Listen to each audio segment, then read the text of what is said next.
জীবনের প্রতিটা মুহূর্তই কিন্তু খুব মূল্যবান।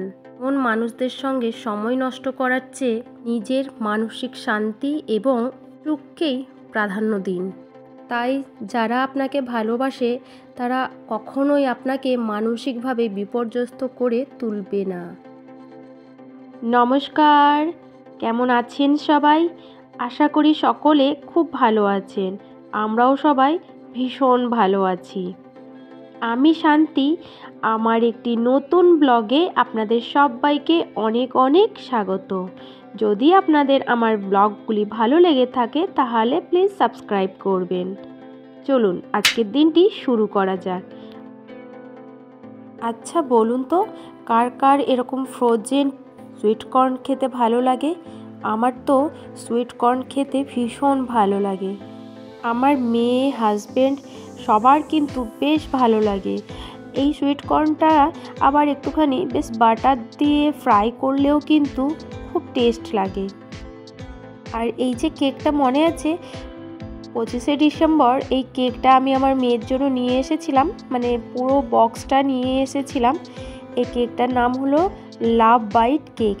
এত দারুণ খেতে, পুরো কেকটাই না ক্রিমে ভর্তি, আর ওই চকলেটের ফ্লেভারটার সাথে সাথে মানে ভেতরে পুরো চকলেটও ভর্তি আছে। সেই জন্য আমার মেয়ে খুব খেতেও ভালোবাসে। তো কেক দিয়েছি, তার সাথে আমি একটুখানি খেজুরও দিয়ে দিলাম, কারণ ও এমনিতে খেজুরটা খেতে চায় না। তো একটুখানি কেকটা দিয়ে দিয়েছি, তো বলেও দিয়েছি কেক দেওয়ার জন্য তোমাকে খেজুরটাও খেতে হবে। আসলে ছোট বড় সবার জন্যই কিন্তু খেজুরটা ভীষণ উপকার। আর সাথে দিয়েছিলাম একটুখানি সুজি করে। সুজিটা শুধু আমি ওর মতোই করেছি, বেশি অবশ্য করিনি। আর সুজিটাতে আমি দুধ দিই না, ও স্কুলে নিয়ে যাবে, শুধু জল দিয়েই করব। কারণ ওকে যখন আমি দুধ দিয়ে সুজিটা করে দিতাম, ও যখন স্কুলে গিয়ে খেত, তারপরে না এসে প্রায় দেখতাম বলতো যে একটু অ্যাসিড হয়ে গেছে বা খিদে থাকতো না। তো তারপর থেকে না আমি সুজিটা শুধু জল দিয়েই করে দিই। আর কিশমিশ দিই না, কারণ কিশমিশ দিলে ওগুলো আবার বাড়িতে রিটার্ন আসে। তো সেই জন্য শুধু কাজু বাদাম দিয়েছি। আর অ্যালমন্ডও দেবো না, কারণ ওই যে বললাম অ্যালমন্ড কিশমিশ ওগুলো সব বাড়ি ফেরত আসে, তো সেই জন্য আর দেবো না। আর এদিকে আমার মানে সুইট কর্নটা সেদ্ধ হয়ে গেছে, নামিয়ে নিয়েছি। তারপর ওতে একটুখানি বিট নুন দিয়েছি, একটুখানি আমচুর পাউডার দিয়েছি, সাথে একটুখানি গোলমরিচের গুঁড়ো দিয়েছি, একটুখানি ধনে গুঁড়ো, একটু জিরে গুঁড়ো, মানে সমস্ত রকম ভাজা মশলা যেটা হয় সেটা দিয়েছি। ব্যাস এইটুকুই, সব কিছু দিয়ে বেশ ভালো করে প্যাক করে দিয়েছিলাম ওটা। আর এদিকে আমার সুজিটাও হয়ে গেছে, তো সেই জন্য নামিয়ে নিয়েছি। প্রথমে সুজিটা করে না 5-10 মিনিট রেখে দিয়েছিলাম একটু ঠান্ডা হওয়ার জন্য, প্রায় অনেকটা ঠান্ডা হয়ে গেছে, তারপরে প্যাক করেছি। আর এই যে 2 চামচ দেবো, একটাতে সুজি খাবে আর একটাতে সুইট কর্ন খাবে, আর দুটোকেই না অ্যালুমিনিয়াম ফয়েল দিয়ে বেশ ভালো করে মুড়ে দিয়েছি। চলুন আপনাদের সাথে কথা বলতে বলতে ওর ব্যাগের মধ্যে আমি টিফিন বক্সগুলো আর এই চামচগুলোকে প্যাক করে দেব। এই ব্যাগটা না গত বছর যখন ও খেলতে গেছিলো, তো সেখানে 3rd হয়েছিল, মানে জেলাতে খেলতে গেছিলো সেখানে আর কি। তো সেখান থেকে প্রাইজ দিয়েছিল ব্যাগটা। আর সাথে দেব 2 রুমাল। আগে তো 3টে রুমাল নিত, মানে সর্দি হলেও নেয়, এখন 2 দিয়েছি। আর এদিকে দেখুন সকালের ওয়েদারটা কেমন হয়ে আছে। আমার ফোনে না খুব একটা ক্যাপচার করতে পারলাম না, তাও যতটা পেরেছি দেখিয়েছি। আর আমার কিন্তু মেয়েকে স্কুল ভ্যানে তুলে দিয়ে চলে আসা হয়েছে, আর সমস্ত কিছু কাজকর্ম হয়ে গেছে। আমি তারপরে সেটা আর ভিডিও করিনি, কারণ আমার শরীরটা ভালো ছিল না। তো আমার বাড়ির সামনেই যে বাড়ি একটা আছে, সেই বাড়িতে না এইরকমভাবে বাঁদর কী করেছে, এই যে জানলাটা দেখা যাচ্ছে, তো ওই জানলাটা থেকে হাত গলিয়ে খাবার নিয়ে জার সমেত বসে বসে খাচ্ছে। আমি অবশ্য ফোন করে কাকিমাকে বলে দিয়েছি ব্যাপারটা, তো কাকিমাও বললো ঠিক আছে দেখে নিচ্ছি। আর এই রকমই না বাঁদরগুলো প্রচুর উৎপাত করে। আমি আপনাদের সাথে একটা খুব ভালো খবর শেয়ার করব। আসলে আমার জন্য ভালো বলতে পারেন, কারণ আমার মেয়ের স্কুলে একটু আগেই মানে স্কুল থেকে নোটিশ এসেছে, ও ওদের স্কুলটা কিছুদিনের জন্য বন্ধ হবে, মানে ভীষণ ঠান্ডা তো সেই জন্য ছুটি পড়ে যাচ্ছে। ও আজ স্কুলে গেছে, কাল থেকে ছুটিটা। তো আমি প্রথমেই মেসেজটা দেখে ভেবে নিয়েছি, প্রথমেই যে আইডিয়াটা সেটা হলো আমার বাবার বাড়ি যাওয়া। কারণ বাপের বাড়িতে গেলে আমার এই যে এত ঠান্ডা লেগেছে, আমি কথা বলছি হয়তো আপনারা বুঝতে পারবেন আমার কি পরিমাণে না ব্রিদিংয়ে অসুবিধে হচ্ছে, মানে নিঃশ্বাস নিতে পারছি না। নাকের ড্রপ আমি ইউজ করছি, এই যে এখানে দেখুন নাকের ড্রপটা রাখা আছে, আমি 2 ঘন্টা অন্তর অন্তর নিচ্ছি কিন্তু কাজ হচ্ছে না। ওষুধও খাচ্ছি বাট কিছু হচ্ছে না, ভীষণ কষ্ট হচ্ছে। আর এই নিঃশ্বাসটা নিতে পারছি না বলেই না আমি কি বলবো, দুর্বল লাগছে, খাবার খেতে ইচ্ছা করছে না। এমনিতেই ঠান্ডা লাগলে দুর্বল লাগে, খাবার টাবার খাবার ইচ্ছে থাকে না, চোখ মুখ একদম বসে যায়, শুকনো লাগে। তো আমারও সেই রকমই অবস্থা, একদম ভালো লাগছে না। আর এখানে থাকলে না একটা যে অসুবিধে সেটা হচ্ছে যে সকালবেলা রোজ ওঠো, স্নান করো, পুজো করো। শ্বশুর বাড়িতে থাকলে তো করতেই হবে, কিছু করার নেই। আর বাবার বাড়িতে গেলে পরে অন্তত এই যে সকাল সকাল উঠে স্নান করা, তারপর মেয়ের জন্য যে ভোরবেলাতে করে জলের কাজ করো, টিফিন বানাও, সেগুলো তো জল দিয়েই হাত টাত ধুতে হবে, সবজি ধুতে হবে, যাই করো জলের তো কাজ আছেই। তো সেই সব আর করতে হবে না, একটু ঠিক হই আমি, আর সর্দিটা একটু ঠিক হোক তারপর। ছুটিটা অনেক দিনের জন্যই আছে, সেই মকরের পর আবার স্কুলটা খুলবে। তো ওই জন্য ভাবছি যে আমি চলে যাব, কারণ আপনারা বুঝতেই পারছেন হয়তো আমার প্রচণ্ড ব্রিদিংয়ে অসুবিধে হচ্ছে। ব্লগটা শুরু করেছিলাম সকালে ঠিক কথা, কিন্তু তারপরে এত শরীরটা খারাপ লাগছিল আর কোনো ব্লগ আমি করতেই পারছিলাম না, মানে ভীষণ খারাপ লাগছিল শরীরটা। তো আবার এখন থেকে ব্লগটা শুরু করলাম। এখন বাজে 2:30, আমার এখনও লাঞ্চ করা হয়নি, কারণ আমার শরীরটা ভালো লাগছে না বলে খিদেও নেই।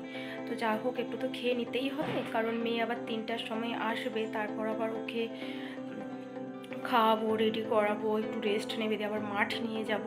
তো তখন আর খাওয়া হবে না আমার, তো যেমন একটু ইচ্ছে হয় খেয়ে নেব। এখন ছাদে যাব, অনেকগুলো জামা কাপড় কেচেছি, সেগুলো তুলে নিয়ে আসবো। চলুন ছাদে যাই, জামা কাপড়গুলো নিয়ে আসবো। আমি একবার ছাদে এসেছিলাম, তখন না এত বাঁদর ছিল, দেখলেন তো আপনারা কত বাঁদর। দিলে আমি না ভয়ে পালিয়ে গেছি, বললাম থাক আমার জামা কাপড় পরে নেবো, তাও ভালো, বাঁদরগুলো যদি কামড়ে দেয় বাবা, ভয় লাগছে। দেখে নিচ্ছি চারদিকটা, বাঁদর টাদর নেই তো কোথাও। চলুন তাড়াতাড়ি করে জামা কাপড়গুলো নিয়ে নিই, যদি আবার বাঁদর চলে আসে আমি দৌড়াবো জামা কাপড় ফেলে দিয়ে। খেয়ে নেবে, চলো রেডি হয়ে গেছে। পাপা লুকিয়ে গেছে, আমার সাইকেলটা ঠিক করো, ঠিক করো।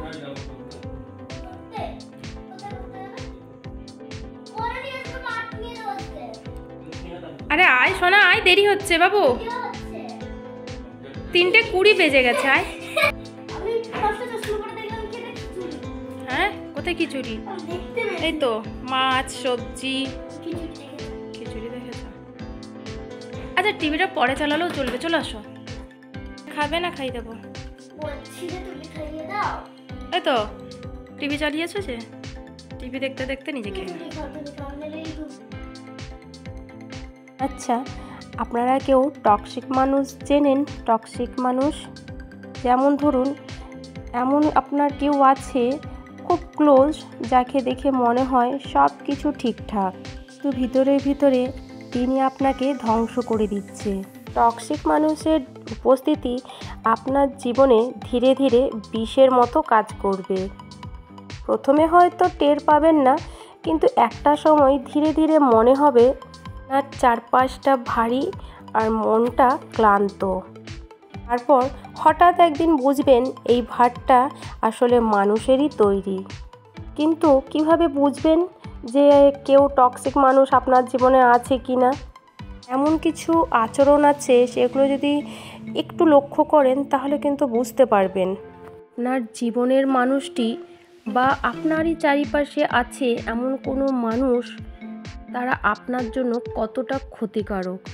যেমন সব কিছুতে খুঁত ধরার অভ্যেস থাকবে, তারপর কথা দিয়ে আপনাকে বেঁধে ফেলবে, ধরুন আপনাকে সব সময় ভুল প্রমাণ করার চেষ্টা করবে। তার সমস্যার জন্য বা তাদের সমস্যার জন্য আপনিই দায়ী, এটা সব সময় কিন্তু আপনাকে বোঝাবে। তারপর ধরুন কথায় কথায় অভিযোগ, আপনার অনুভূতি নিয়ে খেলা, আপনার ভালো দেখলে অস্বস্তি বোধ করা, আপনার নাকে গুরুত্ব না দেওয়া, এরকম আরও আছে। সম্পর্ক থেকে বের হয়ে আসা কিন্তু সহজ নয়, কিন্তু এটা অত্যন্ত জরুরি। আর এদিকে না, আমার মেয়ের সাইকেলটা বিগত কয়েক মাস ধরে এরকমভাবে রাখা ছিল। আসলে বর্ষা নেমে গেছিলো, তারপরে ওর শরীরটা ভালো ছিল না, সেই জন্য আর চালাতে দিতাম না। আবার তারপরে কিছু না কিছু প্রবলেম, যেমন দুর্গাপুজো, কালী পুজো, এই কিছু না একটা অসুবিধে লেগেই থাকতো। তো সেই জন্য সাইকেলটা আপাতত তুলে রেখে দিয়েছিলাম। তো এখন আবার সাইকেলটা বার করলাম, একটুখানি সাইকেলটা ঠিক করতে হবে। ওর পাপা একবার পাম্প করেছিল বাড়িতে, কিন্তু হলো না। তো সেই জন্য এটা ওর পাপা নিয়ে যাবে, গিয়ে একটু ঠিক করে দেবে, তারপরে ও আবার চালাবে। আসলে ও এখনও ঠিকভাবে সাইকেলটা চালাতে শেখেনি, ওকে তো শেখাতে হবে। বেটু দেরি হয়ে যাচ্ছে।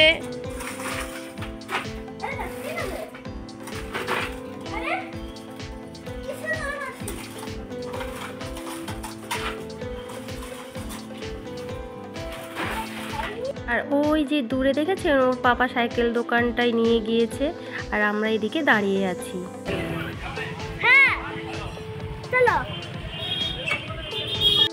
ও সাইকেল চালাচ্ছিল, আর ওর পাপা আর আমি করে বাইকে যাচ্ছিলাম। আর একটা জিনিস জানেন, আমার মেয়েকে আমি তো তুই দিয়ে বলি, কিন্তু ওর পাপা আজও পর্যন্ত তুমি দিয়েই বলে। আমার তো ইচ্ছে করে যে বাচ্চাকে তুই দিয়ে বলাটাই বেশ ভালো। অনেকবার বলেছি ওর পাপাকে, কিন্তু ওরও না অভ্যেসে দাঁড়িয়ে গেছে, আর ও তুইটা বলতে পারে না। তো আজকের ব্লগটি এখানেই শেষ করছি। যে যেখান থেকে আমার এই ব্লগটি দেখছেন, সবার জন্য থাকলো অনেক ভালোবাসা। দেখা হবে কাল। বাই।